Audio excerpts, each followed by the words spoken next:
Yay, and they're both recording. Yes, yes, yes. Thanks so much for coming to this training. So I just have to always talk about the exits in case there was a fire or if we were burning something in the kitchen. We've just got to make sure we evacuate out this way and congregate out here. Bathroom, steamer, and if you need a break, to stretch your breath or anything like that. Ice strain, which I tend to get with these glasses. Just let me know if you want a break or anything like that, but feel free to come and go as you please. So I'm running sessions in the workplace. So this is session 2. Yesterday's literacy, this one's maths, so applying mathematical concepts into your planning. Introduction. So what do we aim to achieve in this training?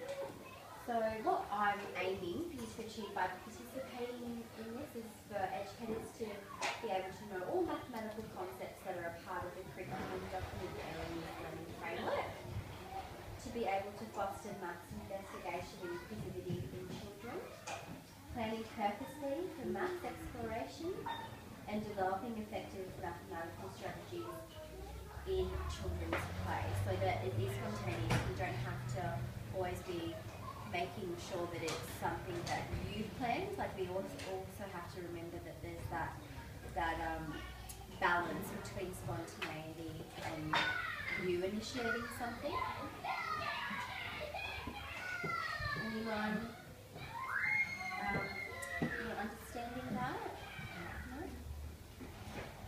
So, mathematical concepts and mathematical concepts that children will engage in their play. So generally you'll find that these are the areas that children will be exploring in childcare and childcare settings. So space and shape, number and set building, measurement, probability and data, and mathematical relationships. I tend to find that probability and data is something that you don't really tend to find a whole lot. Like that's something that's really focused on later on in the primary years. But there are certain things that you could incorporate into the program for probability and data. So just looking at these photos here of the kids engaging in my pies, do you think that they're actually in their play that there's any mathematical concepts that they're incorporating into their play? Yeah, they could be counting how much dirt or soil they're putting in their bowl. Yeah, yeah. Or sharing the pie with each other after you start. Yeah. And stuff like giving you half. Yeah, half, like division. Yeah. That was pretty much Yeah. ideas right there. That was my idea. So in the early years, mathematics means so much more than just counting, which I think sometimes we just get bogged down like, oh, I need to do more counting and I don't know, to 20, and I sometimes find that I stress about that a little bit, especially if I'm hearing someone, like I heard Scout earlier, we were counting, she like totally skipped 15, I'm like, oh my god, I need to do this, but there's so much more to maths and counting. So here, these were some examples that I just found in this text by Whitebrook and Cassidy in 2014. So like we were mentioning just then, half, which is division in fractions, full and empty, measurement. I don't know why I'm going from the bottom to the top, but that's alright. Heavy and light, mass. Grouping things to compare them is noticing if it's the same or if it's different. Big and little measurement, up and down, next to, which is position. 1, 2, 3, 4, 5, 6. Number patterns, 2, 4, 6, 8, 10. Those kinds of number patterns. That's probably a little bit more advanced though. And curve, straight line shapes. So straight away you're already seeing that there's a lot more maths that you've probably seen in play, which we'll start looking and examining a little bit further. So what does the curriculum say? So when you look at the framework, the early years framework, generally maths sort of comes into active learning, like outcome 4 and like communication 5. So This was taken straight from the framework. So children notice and predict the patterns of regular routines in the passing of time, which can be like measurement in time. Children can begin to recognise patterns and relationships and connections between them, begin to sort, categorise, order, compare collections and events and attributes of objects, materials in their social and natural world. I really love this photo. I haven't actually done that yet, but I just found that online. And I thought that was such a cool activity. Like, not only is it a fine motor, but there they are, like sorting and matching, pairing, so doing doubles.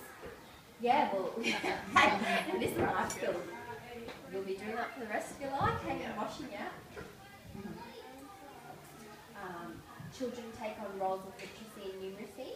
Users in their play begin to understand key literacy and numeracy concepts and processes. Children demonstrate an increasing understanding of measurement and number, using vocab to describe size, length, volume, capacity, and names of numbers. So just when you look at it in that aspect, when you looked at that mud pies, like straight away you can see how much maths you can really tick off. Here, I really love this. Kel, when we set up our bakery, Amanda gave the kids flour, which was a bit of a disaster in terms of actually cleaning the flour that's spread throughout the whole room. But there she is, she's measuring, she's probably cracking the eggs in half, she's probably discussing, she's counting what she's doing.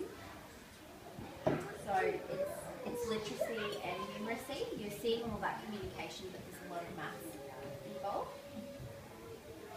So what is numeracy? So according to Claire Rubin, numeracy broadly includes understanding about numbers, patterns, measurement, spatial awareness and data, as well as mathematical thinking, reasoning and counting. So here, just have a look at this photo. So there they are, Eog and Freya and Jack, and they're building a structure.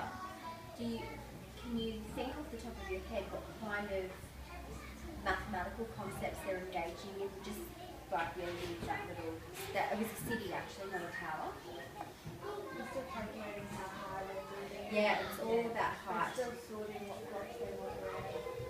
And what they Still need. categorising, I don't want this, but I do want this, which Yeah. suits this. Balance. Still on top of each other so it doesn't fall Yeah, away. exactly. And it's that mathematical concept of knowing that you put two blocks and you put a lid on, so it's bridging. It's space as well. So filling the space, knowing where to put things. So how can numeracy be included into your program? It's obviously really easy in the kindergarten age, but I guess with the younger years is when it starts to become really a bit of a conundrum, a bit tricky.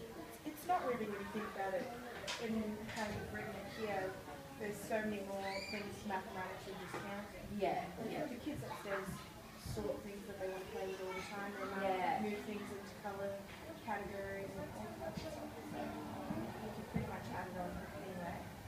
Because yeah, I think like once you are a bit more aware of it, of the different things, you start getting attuned to it. And so when you see someone doing something, straight away you'll do an observation. Because if you're not tuned in, you're just listening for counting or numbers, then you're going to miss out on really ample opportunities to really document what the kids know. So here is just a list that I've done. Painting, so printing. I think we kind of moved away from printing a lot because we thought that it's so, there's not really much creativity, but because you're giving the kids an object and they're printing, but from that they're actually probably doing, can you guess what they might be doing if they're printing? What mathematical concepts? Working out if the object fits in the space that we've got left. Yeah, there's area. Also, if you're providing different shapes, they might engage in patterning. So just repeating patterns. Designing. The outdoors.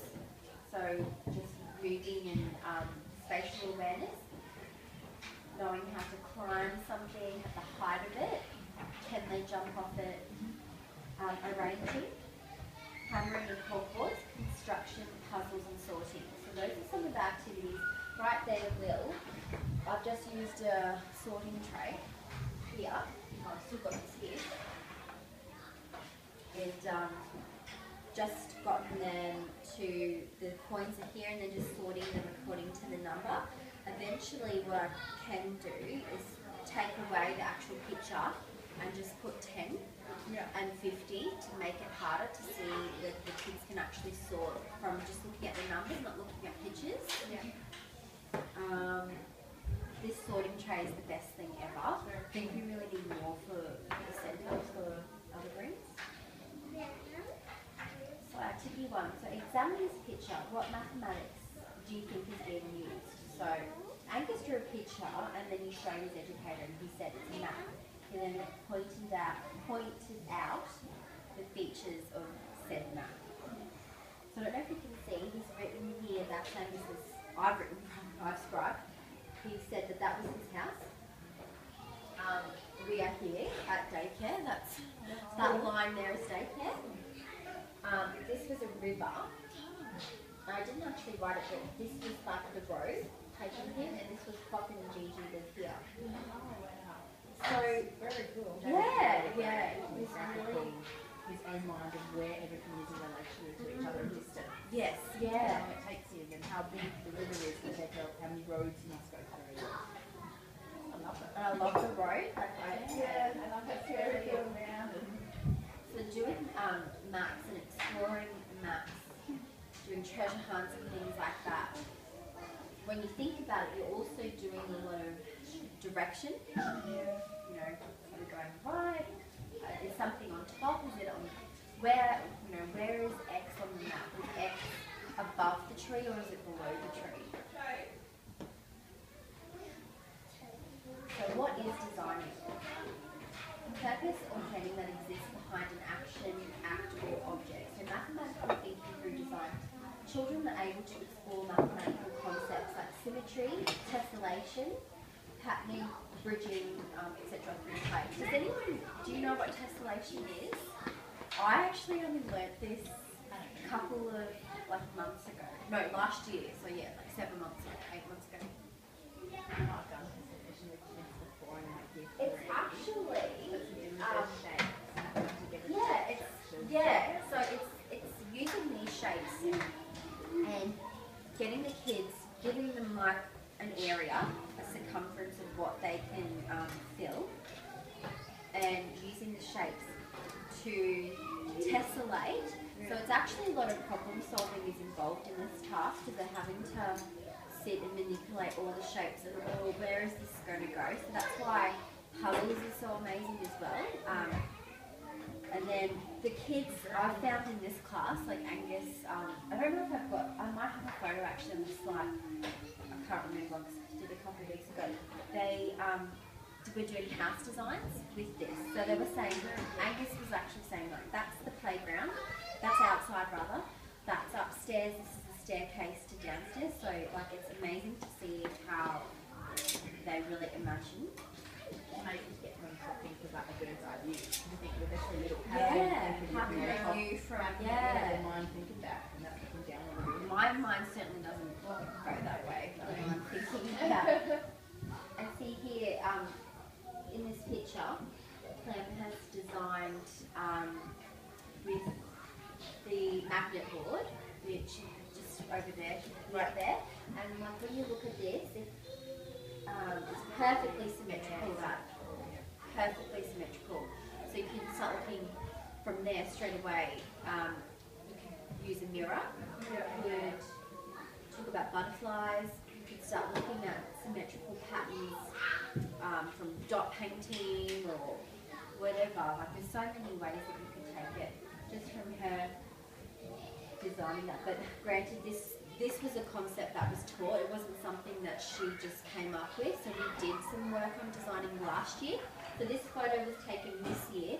We haven't revised it. So this is prior learning that we did last year, so it's coming back into her play. So we'll revise it again this year at some stage when I have time. But yeah, I thought that was really great.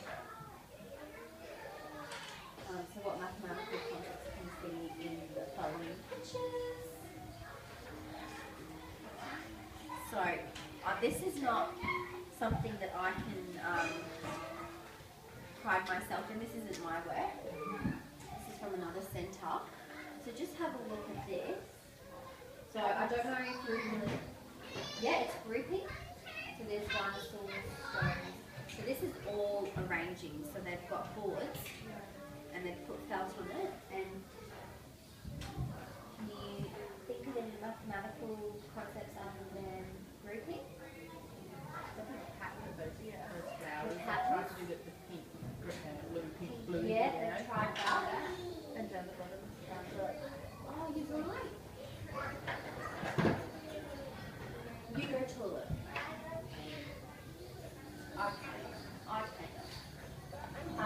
don't know if you can notice. Look at the dinosaurs. They've arranged them all in the one direction. So it's really, like when you look at that, that's very intentional and very purposeful, that play. Also, there's lines. Yeah. Would you like to go to the toilet? Okay, what about this? Look at this centre and the resources they have. Like, they've got this. How cool is it? Yeah. There's one with the dinosaurs on it. Yeah. Oh, look. Yeah. They're all. Yeah, and then colours, group and them. they're all same in the same direction again. Yeah. Yeah. And look, I don't know if you can notice And this. there's patterns on as well. They've patterned all of these blocks. Yeah. They've done big, small, big, small. And They've done them in height. Tubes as well. Yeah, they've patterned those in colours. Yeah. And look what they've done. I don't know if you can see that at the top. Done like an X. I've done a cross section. They've put an act like so you probably said it like they can see where the lines cross. Yeah. And they've put something there to mark where Yeah, it's cross. Yeah. So maybe when they're playing, they might have said, "Oh, well, here's an X standing on." Who knows? And this is all like 4-year-olds, 3-year-olds work. Wow. Yeah. It's just from creating an area There's so where many you're... things happening in that picture. Yeah. What this teacher has done is she's put the name tag in the middle Yeah. and said, can you create a range of design and have everything pointing to your name? So that's all they've said. So all of the directions pointing there, and something that we haven't touched on yet is one-to-one correspondence. So that child knows that one means one. Yeah. That's really elaborate work. Like, I couldn't even do something like that, I don't think. I'm not creative enough. And the patience. Yeah. That would be a long time. Yeah. Wouldn't it really? Yeah. There's And so that's- many scratches. That's what this particular teacher, Sue Southey, she's basically said that they will spend hours arranging, so they have a designated design and arranging section. So she looks, I think it was just after like sleep time. So it's another symmetrical pattern design. So using sets of objects that are supplied, would you like to create a design? So I also use these design boxes, but I really, so this was just an art, is this your art trolley? We've got the maintenance man to cut them. So we're doing our design in here. So if anyone wants to use this bad boy, you can. Or you can use these. If anyone wants to tessellate. Yeah, I want to do that. Oh, and the tap boards. Just the tap boards. They're the best. Ah, that's good. You're like a play now. Yes, you want. What can I do now?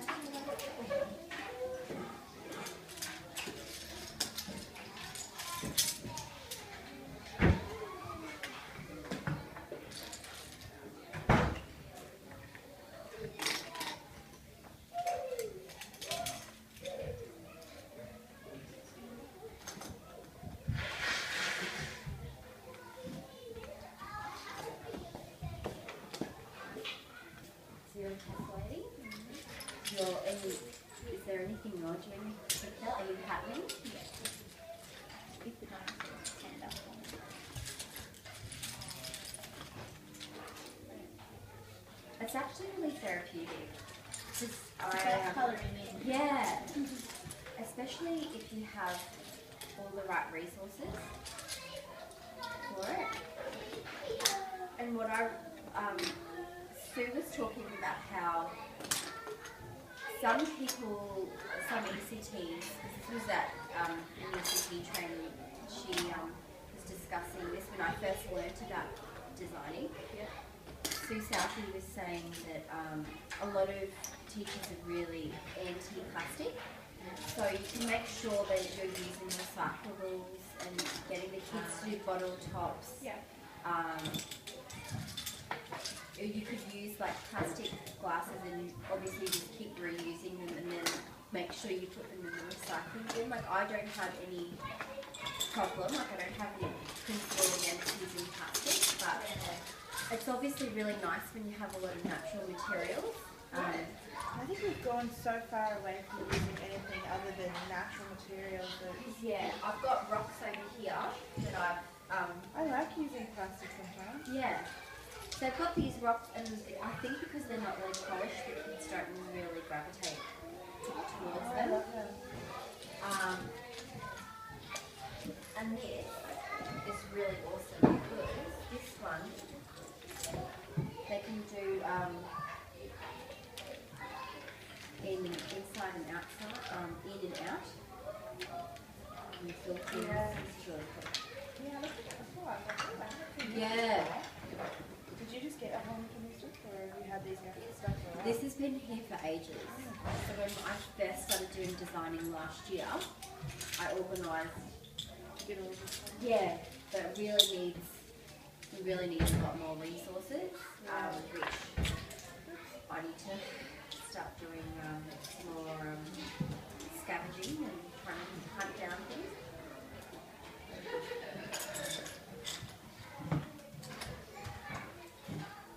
And that's a cool pattern.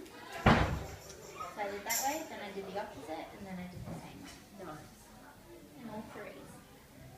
And so are you creating a symmetrical design? Yeah, Just going with it? Oh, and look at yours. Yeah, mine's random patterns. So Nice. not quite symmetrical, but a lot of big, small. And same colours each one. And lots of grouping. So you can still play while I chatter on. So can you design younger groups?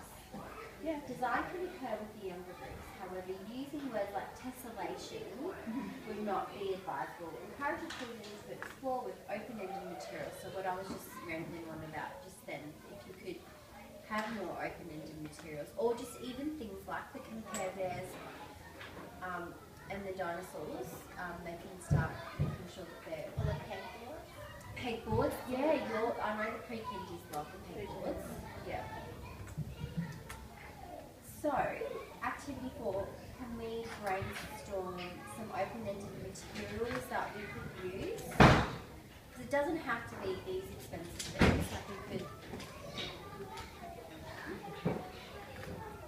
Sure. So more recyclable things or Yeah. donations or Yeah, that's the thing. Like I haven't even asked. We could put up like a list and ask parents to donate more things. yeah. Even you know Claire, little Claire, how she has those yogurts, the really thick lid. Yeah. See, we don't have it. I haven't really done it. And lots of kids have And them. even coffee pots, you know, Yeah. little Oh, coffee pots. yeah. So I think Look at that that. was going to clean them out. Yeah. So Yeah. the coffee pot I've used for little paint things. So I Yeah. get coffee pots, and then I have that out in like just a tiny bit of paint. So I wasn't using too much paint, and then once that ran out, that's fine. And then they pop it in the bin. And That's then, you know, awesome. you have to clean up a bit. Yeah. So I was like, excellent. Yeah. So you can use them for patterns. There's so much you can think of, but like at this I've seen another teacher using shot glasses, and like the kids actually stacked them all the way up. Obviously, she didn't call them shot glasses to the children, but like the kids like sort of these massive structures just using shot glasses. Who thought there'd be another another use? With children. Children, yeah. So remember children's exploration has to start somewhere. So they'll be in the experimental sensory stage. Then they'll start to make connections between objects. Then children will start creating a design that's more intentional with their own rules. So they might be saying, okay, all of the dinosaurs are facing this way because they're going to find water. Like they'll create their own rules in their designs and their patterning. And then eventually children can make their own design using another person's rules. So I could come over to little Alicia and say, Alicia, today our favourite number is going to be number 10. Can you arrange around the number 10? And they might group 10, you know those like little fruits that are like this, the cherries, they might group 10 cherries, 10 bananas, 10 shells, 10 of these counters, the cubes. So that's when you know that they're grasping the concept and they can extend out from that. And they might do it by colour, or they might have a pattern of, red, blue, green, red, blue, green. Yeah. And you count to 10 with that. But Yeah. Yeah. So there's the printing. So they're actually printing inside and outside.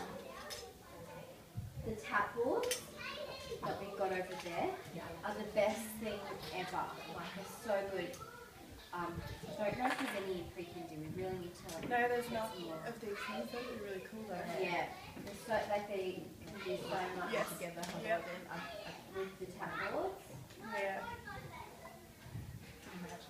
So this draws to an end. Oh, here, these are just shapes that we shapes.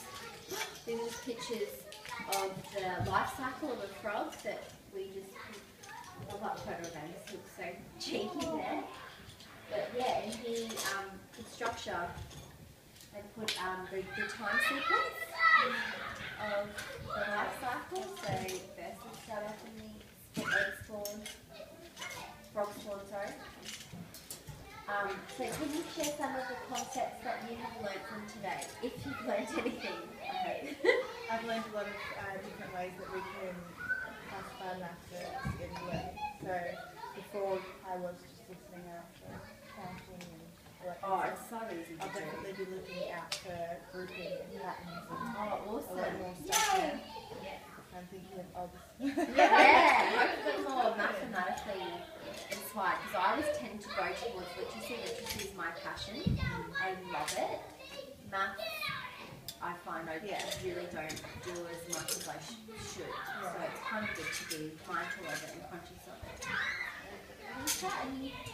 You probably was saying that you can really do an ob and you probably could see some math in it. whereas before You would just be like, oh, they're reading a book, but really they might have just been counting something in four.